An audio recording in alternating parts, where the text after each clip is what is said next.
Start करिए मित्रों lysosomes विषे। हवे आपणे अंतःपटल तंत्रना घटको विषे अभ्यास करता था, जेमां अंतःकोषरस जाळ, गोल्गी काई, लाइसोसोम्स अने रसधानीनो समावेश थाय।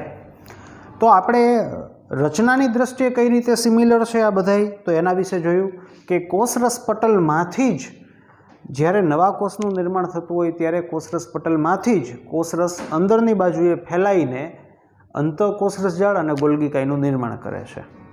कार्यनी दृष्टिए आपणे जोयुं, बे वस्तु जोई गया छे। तो कार्यनी दृष्टिए जोयुं के जे द्रव्यने कोषनी बहार आपणे फेंकवानो होय, फेंकवा करता कोषनी बहार स्त्राव करवानो होय, एवा जे द्रव्य छे एवा द्रव्यो गोल्गी काईनी अंदर पेकेजिंग माटे जाय। क्यांथी? तो के अंतःकोषरस जाळमांथी। बीजुं, गोल्गी काईनी बे सपाटी जोई, बहिर्गोळ अने अंतर्गोळ। तो बहिर्गोळ सपाटी उपरनी सपाटी जेने शीस तरीके ओळखता, के जेने आपणे निर्माणकारी सपाटी तरीके ओळखता, के निर्माण थवा माटे अहींयाथी जाय, अने नीचेनी सपाटी अंतर्गोळ सपाटी अथवा ट्रांस सपाटी अथवा परिपक्वन सपाटी, के परिपक्वन थईने अहींयाथी प्रोडक्ट छे बहार निकळे। हवे जुओ, पहेली वस्तु ए के लाइसोसोम्स जे छे ने एने आपणे आत्मघाती कोथળી अथवा तो अंगिका तरीके ओळखीए छीए। रेडी? चलो, शा माटे? तो एनुं कारण छे के लाइसोसोम्स जो तूटे, लाइसोसोम्स तूटे तो तेनी अंदर रहेला काले चर्चा करी थी हाइड्रोलेज प्रकारना उत्सेचक, तेनी अंदर रहेला उत्सेचक શું કરી નાખે? કોષનું વિઘટન, એટલે કે કોષનું મૃત્યુ થાય, કોષનું મૃત્યુ। આપણે એ પણ સમજતા કે કેવી રીતે વિઘટન કરે, તો ફરીથી તમને કહી દઉં, જે કોષ છે કોષના બંધારણમાં શું હોય? કોષના બંધારણમાં કાર્બોદિત, કેવા સ્વરૂપે? પોલિમર સ્વરૂપે, લિપિડ,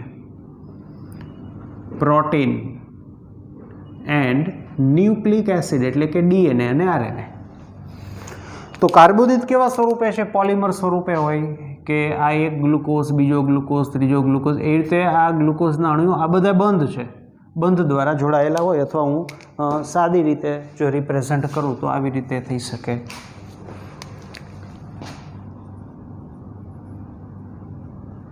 रेडी? तो आ कार्बोदितना अणुओ जे बंध द्वारा जोड़ायेला छे। लिपिड क्यारे पॉलिमर स्वरूपे नथी होतुं, पण अत्यारे तमने नहीं ख्याल आवे, पण हूँ आवुं कही सकूँ कि आपणी कोषरस पटल छे तो एमां लिपिडना घणा बधा अणुओ छे। रेडी? चलो, लिपिड पॉलिमर स्वरूपे नहीं होता। प्रोटीन तो एनु जोयुं कि एमिनो एसिड छे आवी रीते जोड़ायेला होय एकबीजा साथे बंध द्वारा। अने एवी ज रीते न्यूक्लिक एसिड, डीएनए, आरएनए, के जेना विषे हजी आपणे फोड़ ज नथी पाड्यो, पण डीएनए आरएनए एक प्रकारना पॉलिमर छे के जेमां आवा मोनोमर, जेने न्यूक्लियोटाइड कहेवाय, आपणे भणीशुं, अत्यारे नाम सांभळीने मूंझावવાની જરૂર નથી, કે જે પણ આવી રીતે જોડાયેલા હોય। તો આપણે એવું જોયું હતું કે જ્યારે આ અણુઓ જોડાય છે ત્યારે એમાંથી શું નીકળેલું હોય છે? પાણી। રેડી? હવે આને આપણે પાછા છૂટા કરવા હોય તો શું એડ કરવું પડે? પાણી એડ કરવું પડે। તો પાણીનો અણુ ઉમેરીને અણુઓને જે છૂટા કરે, આ પ્રકારની જે પ્રક્રિયા છે તેને જળ વિભાજન પ્રકારની પ્રક્રિયા કહેવાય। અને આવું પ્રેરતા જે ઉત્સેચકો છે તેને જળ વિભાજન પ્રેરતા ઉત્સેચકો અથવા તો હાઇડ્રોલેઝ પ્રકારના ઉત્સેચકો કહેવાય। ચાલો હું તમને એક્ઝામ્પલ આપું। તો હાઇડ્રોલેઝ प्रकारना उत्सेचक इज इक्वल टू पाणीनो अणु उमेरीने पॉलीमरने शेमा कन्वर्ट करे? मोनोमर में कन्वर्ट करे। रेडी? चलो, तो एना एक्जाम्पल जो हूँ एम कहूँ ने कि कार्बोदी तो एन इंग्लिश में शू कहवाय? कार्बोहाइड्रेट। तो हूँ एम कहूँ कि હાઇડ્રેટેઝ એક્ઝામ્પલ તરીકે એમાઇલેસ છે, માલ્ટેઝ છે, લેક્ટેઝ છે, સુક્રેઝ છે, આ બધાય ભણવાના છે આપણે પાચન માર્ગમાં. તો આ બધાય કાર્બોહાઈડ્રેટેઝ એટલે કે કાર્બોહાઈડ્રેટ્સ કાર્બોદિતનું જળ વિભાજન પ્રેરતા ઉત્સેચકો.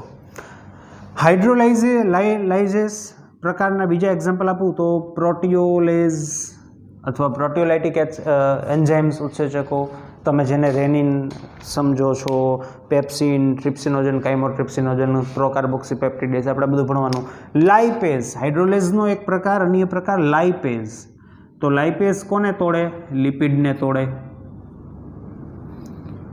પ્રોટીઓલેઝ કોને તોડે? પ્રોટીનને તોડે. ન્યુક્લિયેઝ ઉત્સેચકો જે ન્યુક્લિક એસિડને તોડે. રેડી? તો આવું આપણે કાલે સમજ્યા હતા. જો આગળ સમજીએ તો લાઇસોઝોમ છે એની અંદર હાઇડ્રોલેઝ એટલે કે જળ વિભાજન પ્રેરતા ઉત્સેચકો છે. એટલે લાઇસોઝોમ કોથળી જો તૂટી જાય તો કોષ કે જે કાર્બોદિત, લિપિડ, પ્રોટીન, ન્યુક્લિક એસિડનો બનેલો છે એનું વિઘટન થઈ જાય. કે સપોઝ કે રૂમ છે એ ઈંટોની એકબીજા સાથે ઈંટ જોડાઈને બનેલી છે ને, ઈંટો જો કાઢી નાખું તો રૂમનું વિઘટન, રૂમ તૂટી ગયું એવું કહેવાય. આગળ સમજીએ. લાઇસોઝોમ નું નિર્માણ કેવી રીતે થાય? સમજીએ. ચાલો, પહેલી વસ્તુ એક લાઇસોઝોમની અંદર હોય શું તો કે પ્રોટીઓલાઇટિક અથવા લિપિડને તોડતા કે કાર્બોદિતને તોડતા ઉત્સેચકો, જેને આપણે સંયુક્ત રીતે સામાન્ય રીતે હાઇડ્રોલેઝ પ્રકારના ઉત્સેચક કહીએ છીએ. હવે ઉત્સેચકો શેના બનેલા હોય? પ્રોટીનના. ચાલો હું તમને આખી ઘટના કહું છું. ઉત્સેચક પ્રોટીનના બનેલા હોય. રેડી? તો જોજો આખી સિક્વન્સ કે લાઇસોઝોમ્સ બને છે કેવી રીતે. સિક્વન્સ નંબર 1, સૌ પ્રથમ રિબોઝોમ્સ દ્વારા પોલીપેપ્ટાઇડ શૃંખલાનું નિર્માણ થાય. આ પહેલું સ્ટેપ. રેડી? મીન્સ કે લાઇસોઝોમની અંદર જે ઉત્સેચકો છે એ પહેલાં બને. સ્ટેપ નંબર 2, આ પોલીપેપ્ટાઇડ મીન્સ કે પ્રોટીન ક્યાં જાય? અંતઃકોષરસ ઝાડમાં મોડિફિકેશન માટે જાય. અંતઃકોષરસ ઝાડની અંદર મોડિફિકેશનમાં જાય. ચાલો, મોડિફિકેશન થઈ ગયું. સ્ટેપ નંબર 3 શું છે? હવે મોડિફાઈડ પોલીપેપ્ટાઇડ શૃંખલા ગોલ્ગી કાયમાં જાય. ગોલ્ગી કાયમાં પ્રવેશે. ચાલો જોજો, આ છે રિબોઝોમ, એના દ્વારા આ પોલીપેપ્ટાઇડ શૃંખલાનું નિર્માણ થયું. મીન્સ કે આ બધા એમિનો એસિડ મોલેક્યુલ અને વચ્ચે બંધ. બરાબર?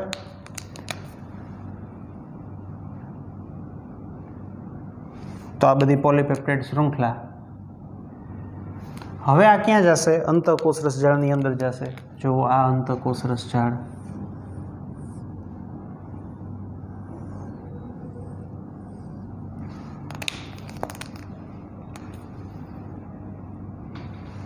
હવે એની અંદર જશે એટલે શું થાય? એની વચ્ચે બંધ બનશે. સપોઝ કે આવી રીતનો બંધ બને છે.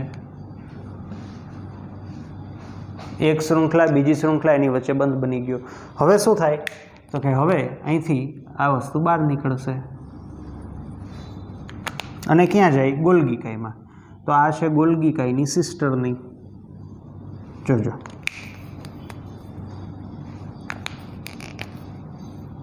આ ઉત્સેચક. રેડી? હવે ક્યાં જાય છે? અંદર જાય છે.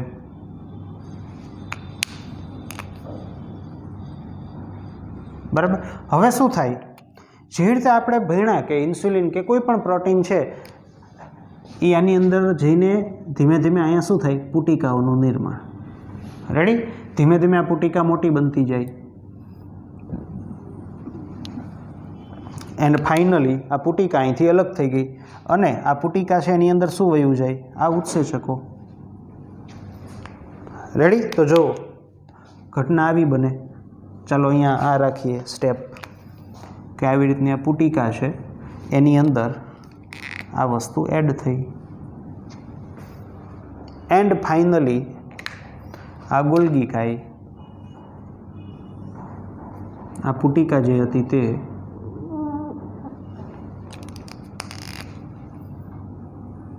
અહીંથી છૂટી પડી ગઈ અને એની અંદર આ ઉત્સેચકો આવી ગયા. તો આ જે પુટિકા છૂટી પડી ને મિત્રો, આ પુટિકા એટલે લાઇસોઝોમ્સ.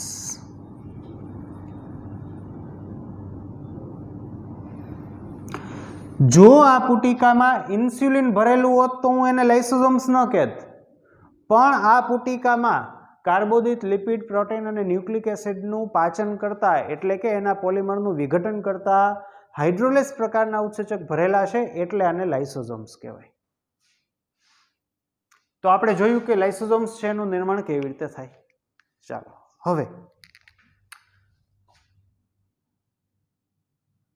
લાઇસોઝોમ્સ નું કાર્ય. નંબર 1, એપોપ્ટોસિસ પ્રક્રિયામાં ભાગ લેવો. પહેલા તો એપોપ્ટોસિસ એટલે શું? એપોપ્ટોસિસ ઇઝ ઇક્વલ ટુ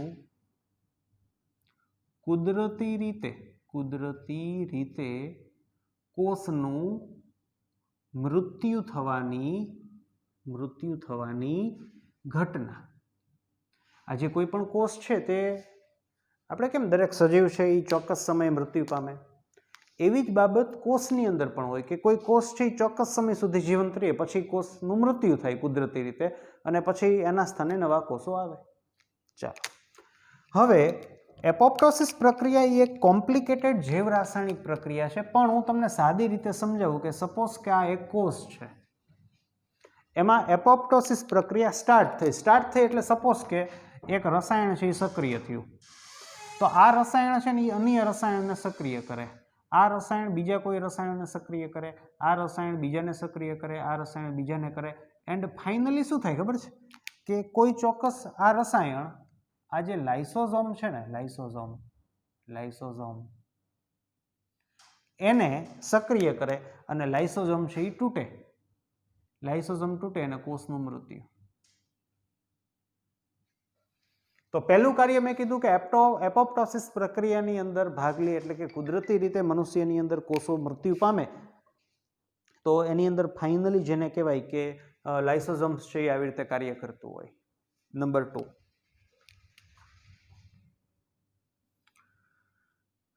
ચેપી રોગોને ફેલાતો અટકાવે. અથવા હું આ સિક્વન્સ આમ ન લખાય, તમે ઊંધું સમજશો, આમ લખું. કોષમાં સૂક્ષ્મજીવની વૃદ્ધિ અટકાવે. જો આ મનુષ્યની જ વાત થઈ છે, આ પણ હું મનુષ્યની જ ચર્ચા કરું છું, એપોપ્ટોસિસ અને આ બંને. ચાલો જુઓ કે અન્ય કોઈ પ્રાણી માટે લાગુ પડે એવું નથી. હવે સપોઝ કે આ આપણો નોર્મલ કોષ છે અને એની અંદર આ લાઇસોઝોમ્સ છે. રેડી? હવે શું થાય કે ધારો કે આ કોષમાં બેક્ટેરિયલ ઇન્ફેક્શન લાગે છે, તો આ કોષ આ એની અંદર લાઇસોઝોમ્સ અને આ છે બેક્ટેરિયા, આ છે સપોઝ કે બેક્ટેરિયા. તો આવા કિસ્સામાં કોષની અંદર શું થાય? વિવિધ જૈવ રાસાયણિક ક્રિયાઓ સ્ટાર્ટ થાય એન્ડ ફાઇનલી લાઇસોઝોમ્સ છે તૂટે. લાઇસોઝોમ તૂટે, આ બેક્ટેરિયા. લાઇસોઝોમ તૂટે એટલે શું થાય? જો કોષ પ્લસ બેક્ટેરિયાનું બંનેનું મૃત્યુ, કોષ પ્લસ બેક્ટેરિયા બંનેનું મૃત્યુ થાય. બંનેનું મૃત્યુ થાય એટલે અલ્ટિમેટલી આ વસ્તુ કઈ રીતે ફાયદાકારક કહેવાય કે સૂક્ષ્મજીવનો ચેપ અન્ય કોષ કે અન્ય પેશી કે અન્ય અંગ સુધી ન વિસ્તરે. તો આપણા કોષોમાં જ્યારે સૂક્ષ્મજીવો પ્રવેશે છે ત્યારે પણ લાઇસોસોમ્સ જે છે એનું આવી રીતે વિઘટન થાય છે અને કોષનું મૃત્યુ થાય છે. Number 3,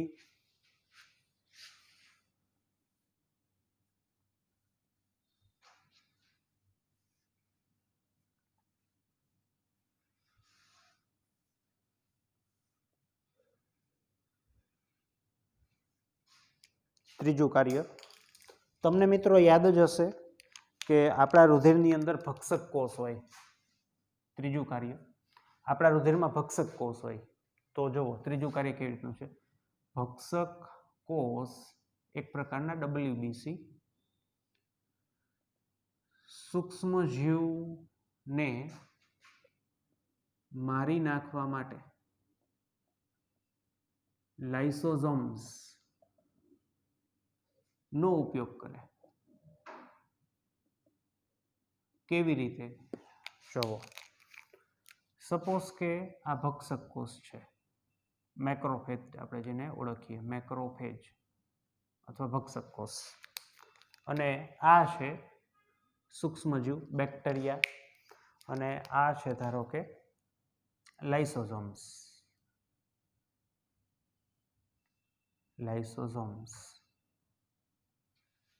ready? ધ્યાન આપો. હવે શું થાય? સૌ પ્રથમ ખોટા પગ દ્વારા મેક્રોફેજ જે છે એ ખોટા પગ દ્વારા મેક્રોફેજ એટલે કે ભક્ષક કોષ સૂક્ષ્મજીવને પોતાના કોષની અંદર સમાવે. આ છે બેક્ટેરિયા કે સૂક્ષ્મજીવ. રેડી? તો જુઓ આવું થાય. ધારો કે આ અહીંયા બેક્ટેરિયા છે, આ બેક્ટેરિયા છે, તો અહીંથી કોષરસ પટલ શું થાય? એક્સટેન્ડ થાય. આવી રીતે કોષરસ પટલ આમ વધે. રેડી? પછી આ કોષરસ પટલ આ બાજુ વધે, એ રીતે આમ વધે, આ આમ વધે. રેડી? પછી કોષરસ પટલ આખી આમ થઈ જાય. ચાલો જુઓ, તો હવે બેક્ટેરિયા છે કોષની અંદર આવી ગયો. આ છે લાઇસોઝોમ્સ. હવે શું થાય? લાઇસોઝોમ્સ પુટિકા અને આ એન્ટ્રેપ્ડ, આ પુટિકા જેવી રચના થઈ ગઈ ને, એ બે ભેગી થાય.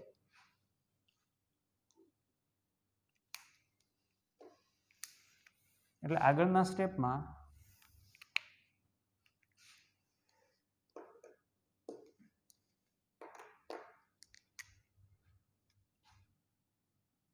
આ મેક્રોફેજ, આ લાઇસોઝોમ્સ એન્ડ આ ભેગું થયું. આ સૂક્ષ્મજીવ હતો, આ સૂક્ષ્મજીવ. લાઇસોઝોમ્સની અંદર જે ઉત્સેચકો છે એ બેક્ટેરિયાને શું કરી નાખે? મારી નાખે. તો આની અંદર રહેલા જે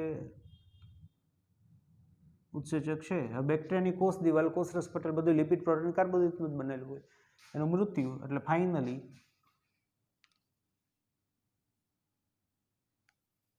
આ આખી કોથળી, અને આની અંદર શું જોવા મળે આપણને? વિઘટિત બેક્ટેરિયા.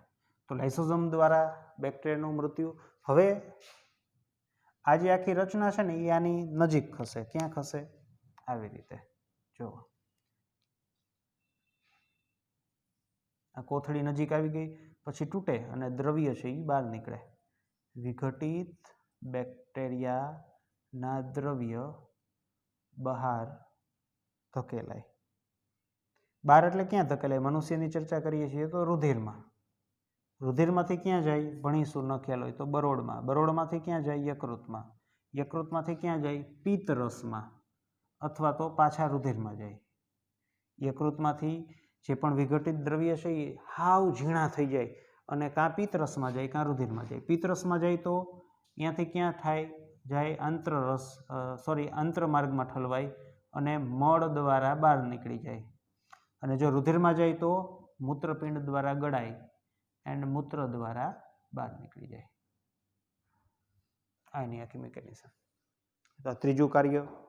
ચોથું કાર્ય કહી દઉં તમને. ચાલો, કાર્ય નંબર 4.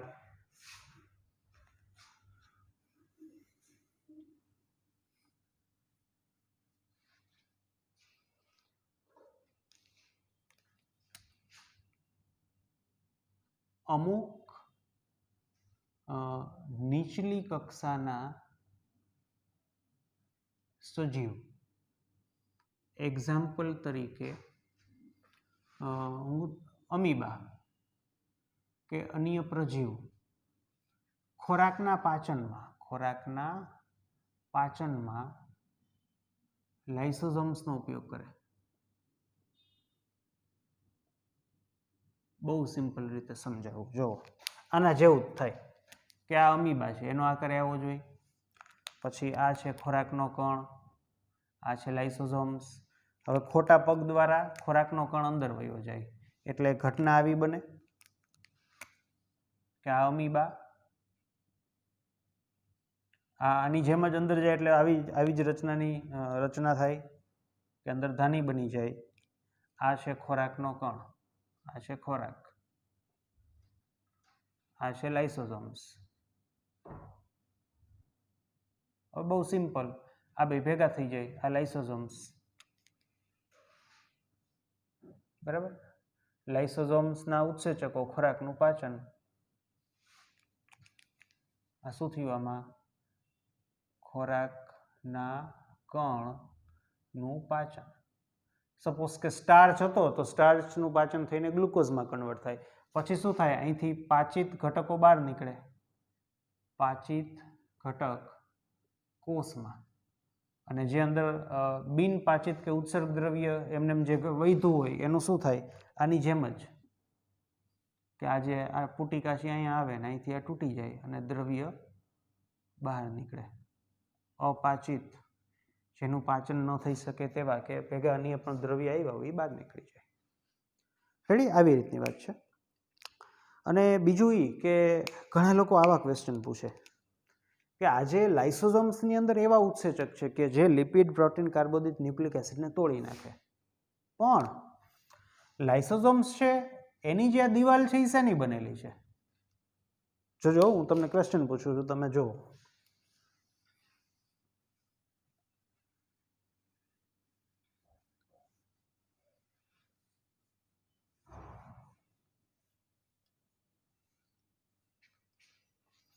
ક્વેશ્ચન આવો છે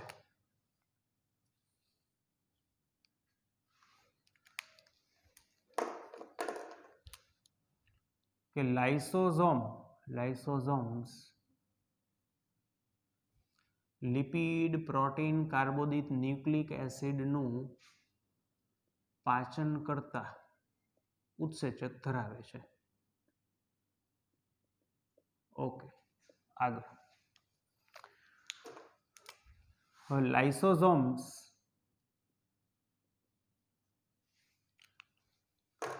ની દિવાલ